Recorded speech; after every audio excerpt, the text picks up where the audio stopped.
Mga master, okay lang bang? Huwag niyong skip ang mga ad sa aking mga video kung okay lang mga master. Salamat sa solid na suporta po. Yon, what's up mga masters? Nandito na naman tayo sa panibagong araw, panibagong kabanata na naman ang pagsasama-samahan natin ngayon guys.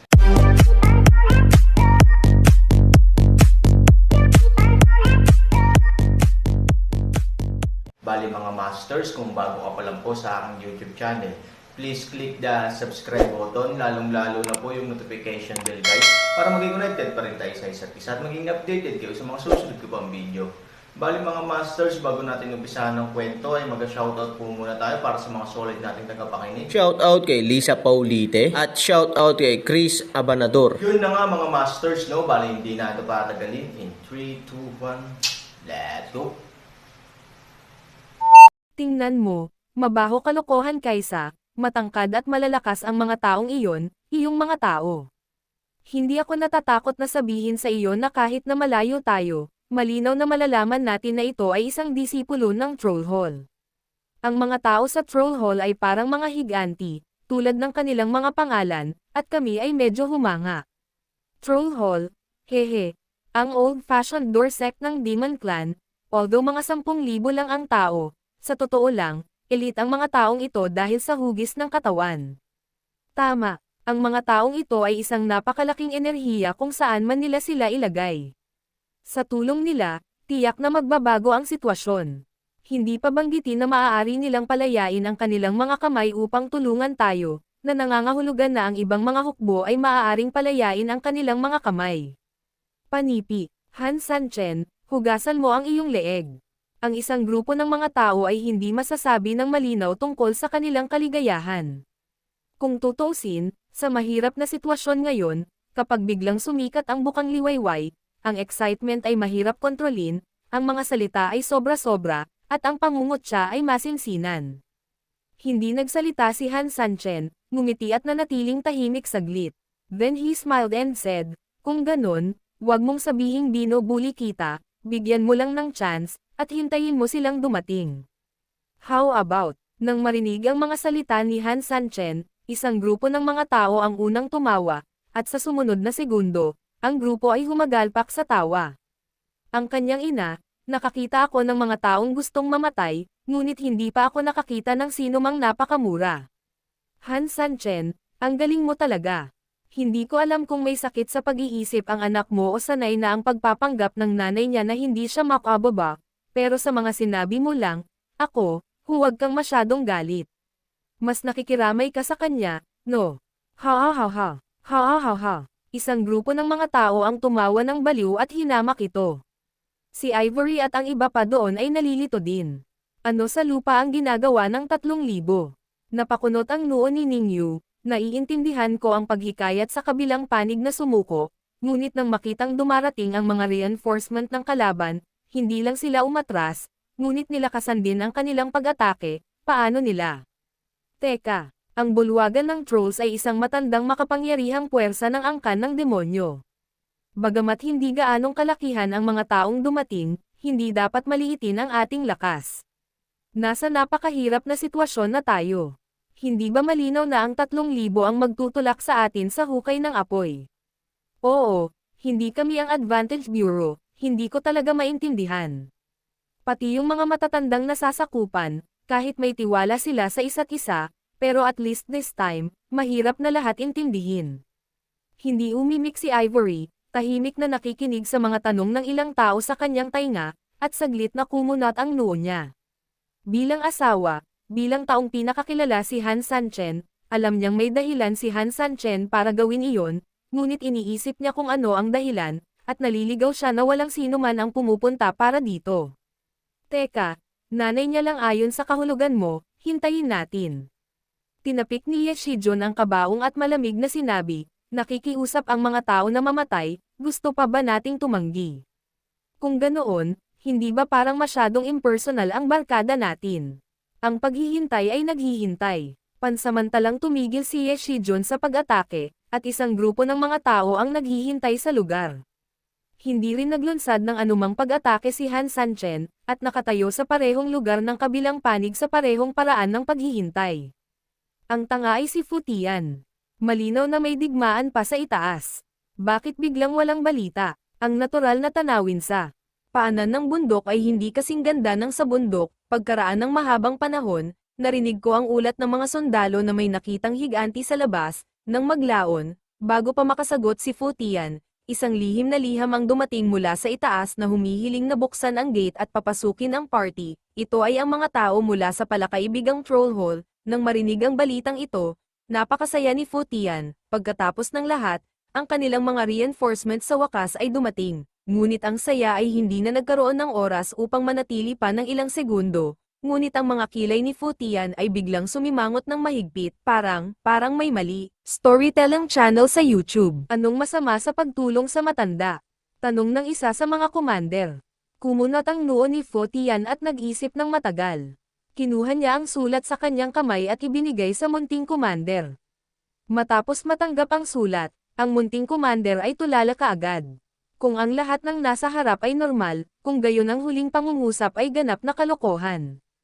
Hayaan ang mga tao ng troll hall na pumasok kaagad sa gilid ng burol, at agad naming bubuksan ang gate. Sabay-sabay, sabihin sa kaaway na may utos si Han Sanchen sa parehong oras, at ang mga tao ng troll hall, maaari nilang wag kang umatake. Anong ibig sabihin nito? Ang munting commander ay hanggal, darating ang ating mga reinforcements. Kung hindi natin tayo tutulungang labanan ang kaaway sa paanan ng bundok, huwag na nating banggitin, mga general ng panig. Nakipaglaban ako sa buong buhay ko, at hindi pa ako nakakita ng ganoong digmaan. Nang marinig ang tanong ng munting commander, si Fu Tian ay puno rin ng mga reklamo. Pabayaan ang maliit na commander ay bata pa. Kahit na sa kanyang edad, hindi na siya mabilang na mga bagyo at alon at hindi pa siya nakakita ng ganitong uri ng laro. Sa pag-iisip nito, tumingin si Fu Tian sa messenger, sigurado ka ba na ito ay talagang isang lihim na sulat na ipinadala sa akin ni Child Ye mismo? Ang aking mga nasasakupan ay hindi nang ahas magbiro tungkol sa sitwasyon ng militar. Ang liham na ito ay talagang sinulat ni Mr. Ye. Hindi ba siya lasing? Tanong ni Fu Tian. Sa digmaan, bilang commander, paano ka Gangzi nalasing? Pagkatapos nito, ang messenger ay naglabas ng parang isang maliit na pulang bin mula sa kanyang mga braso. Nga pala, ito ang ibinigay ni Han Sanchen kay Ye Gangzi.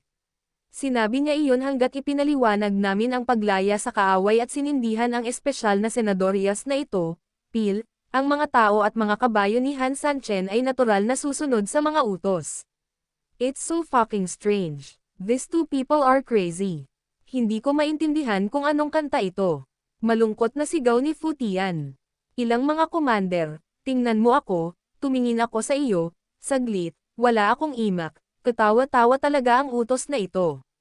Pagkaraan ng mahabang panahon, hindi napigil ang magtanong ng isa sa kanila, kung gayon tulungan mo ang matanda, ano ang gagawin natin ngayon? Ano ang gagawin? Ang mga utos ng militar ay parang bundok. Kahit na gusto ng pinuno na magputol tayo ng mga pakwan, kailangan nating kagatin ang bala at putulin ang mga ito. Kung magpapatuloy ang utos, gawin ang sinasabi ng sulat. Agad namang umorder ang apat na commander. Ang ilang mga tao ay nagsimulang maglabas ng kanilang sariling usok upang ipaalam sa mga reinforcement ng kanilang lokasyon.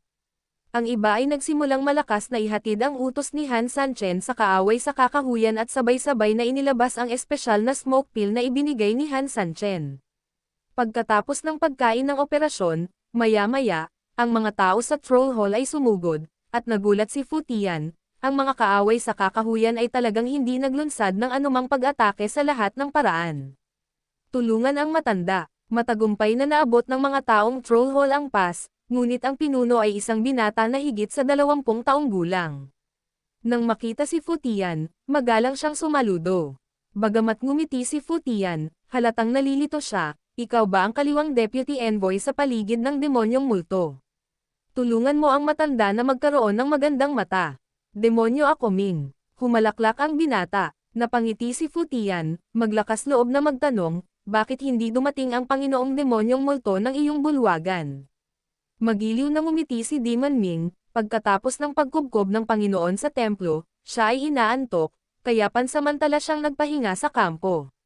Paggising niya, ngayon, nakita niyang nagpapatuloy pa rin ang digmaan sa kabundukan, kaya siya ay nag-alala, tungkol sa isang aksidente dito, at espesyal na hiniling kay Demon Ming na pamunuan ang mga piling tao upang tumulong.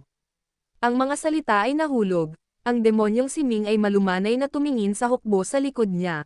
Ang mga piling tao na ito ang pinakamalakas na tao sa aking troll hall, ang bilang ay maaaring hindi masyadong marami, ngunit ganap na isang tao ang maaaring mamuno, 10,000 lalaki ay hindi maaaring umalis. Ang troll hall ay may pambihirang kakayahan. Alam ng lahat na ang magkapatid na ito ay mga piling tao pa rin sa kanila, at iyon ay mas mahirap para sa lahat. Naniniwala ako na ang isang tao ang susi. Tulungan mo ang matanda na magpuri. Tumawa si Demon Ming. Well, let's talk about it in detail after this battle. Young Master Ye and others are waiting for you on the hillside. Go bilis. Tumawa si Fu Tian. Tumanggaw si Demon Ming at pinagsalikop ang kanyang mga kamay. Sige, tulungan mo ang matanda. Pagkatapos nating manalo, hindi siya maglalasing. Pagkatapos noon, mahinang sumigaw ang demonyong si Ming, lahat ng disipulo ay sumusunod sa utos. Umuungol, sumunod ka sa akin sa gilid ng bundok, at hindi dapat magkamali. Pagkatapos, nanguna ang demonyong si Ming at sumugod hanggang sa gilid ng burol. Sa pagtingin sa papaalis na troll hall team, nalilito si Fu Tian tungkol sa operasyon ni Han Sanchen at ng iba pa, ngunit kahit papaano ay dumating pa rin ang kanilang mga reinforcement. Sa oras na ito, sa gilid ng burol, bagamat nakabukas na ang berdeng ilaw sa paanan ng bundok, marami pa rin ang naghihintay ng hikab.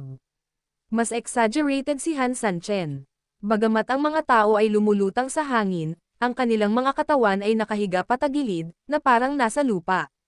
Nagpahinga na sila. Kapag malapit na sila, nakakarinig sila ng mga putok ng hilik. Paminsan-minsan ay sumulyap si Ye Shijun kay Han Sanchen, parehong walang imak at galit sa kanyang pag-uugali, pati na rin ang pagsitsit at paghamak sa kanyang pag-uugali. Ang kanyang ina ay namamatay, at ang apo na ito ay natutulog pa na parang baboy. Ang kanyang puso ay talagang kanyang ina, reklamo ni Ye Shijun.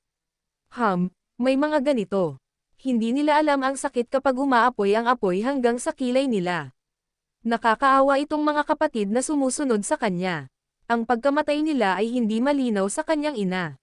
Sa katunayan, kung iisipin mo ng kaunti, maiintindihan mo. Kung tutuusin, ang kalakal na ito ay gumawa ng maraming katangahan. Ito ay makikita sa random na pamamahagi ng mga materyales ngayon. Ang mga kalakal na ito ay isang tipikal na paputok na sambahayan. Panipi. Oo, totoo na ang pagtrato sa mga nasasakupan ay dapat pagbutihin, ngunit hindi magandang bagay na bulag na hatiin ng labis. Ang tinatawag na manipis na tubig ay maaaring damaloy magpakailanman. Mula sa puntong ito lamang, alam natin na si Han Sanchen ay, hindi ko alam kung ano ang pamamahala. So there are good and bad things in everything. Just because their commander is out of his mind, their welfare is good, but also because of his bad brain, the risk of loss his life is doubled.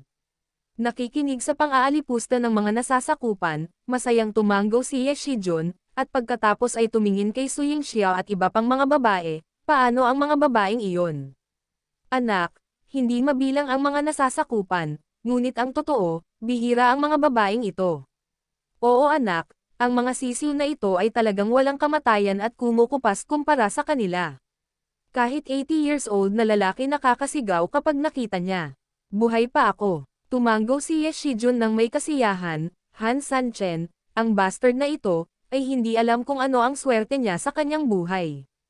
Talagang may kasama siyang napakagandang babae. Ang pinakakasuklam-suklam na bagay ay mayroong higit sa isang magandang babae. Panipi, anak, ang Diyos ay laging bulag kung minsan, kung hindi, paano magkakaroon ng napakaraming kagandahan na may basura? Yes, in fact, normally speaking, ang child lang natin at iba pang talents ang dapat talagang samahan ng magagandang babae. Ito ang inggit ng langit. Nagseselos ang Diyos sa anak ko, kaya kusa niyang kinuha ang swerte ng peach blossom ng anak ko. Gayunpaman, ang taong Diyos ay may sariling aksyon laban sa langit.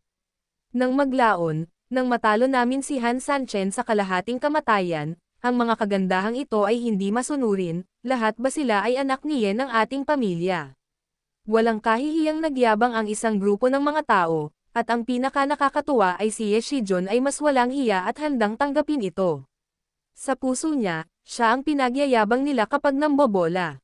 Siya ang lalaking pinili ng langit, at dapat siyang igalang ng libu-libong tao, habang si Han Sanchen ay basura at basura lamang na umaasa sa swerte. Napakahusay mong sinabi. Malamig na ngumiti si Ye Shijun at mahigpit na nakipagkamay, akin ang mga nangungunang dilag. Lahat sila ay inako. Hindi siya karapat-dapat sa Aaron. Huwag kang mag-alala, Young Master Ye. Huhulihin natin ang mga dilag na iyon at titignan silang mabuti. Ano ang tunay na lalaki? Sabay-sabay na tumugon ang ilang maliliit na commander. Malamig na sumagot si Ye Shijun, at ang kanyang mga mata ay puno ng malisya at kasakiman. Sa oras na ito, isang maliit na sundalo ang mabilis na sumugod, at pagkatapos ay lumuhad sa harap ng maraming tao. Anak, ang mga tao sa Troll Hall ay nakarating na sa gilid ng bundok at naghihintay sa labas para sa pagpapadala. Sinasabi na ang mga taong pinamumunuan nila ay ang mga elite ng Troll Hall. Mabuti. Natuwa si Ye Shijun at tumayo. It's fucking good to come. Matagal na akong nakita ng mga babaeng iyon. Halika, i-announce mo silang pumasok. Oo. Kinuha ng sundalo ang order at mabilis na tumakbo palabas. Wala pang isang sandali, sa mga pagsabog ng bahagyang pagyanig ng lupa at bundok, isang pulutong ng mga tao sa Troll Hall ang pumasok ng dahan-dahan at maayos mula sa pinakalabas na bahagi. Bawat isa sa kanila ay matangkad, parang higanteng bato. Nang dumating ng maayos ang halos 10,000 na tropa, lalo silang naging mayabang.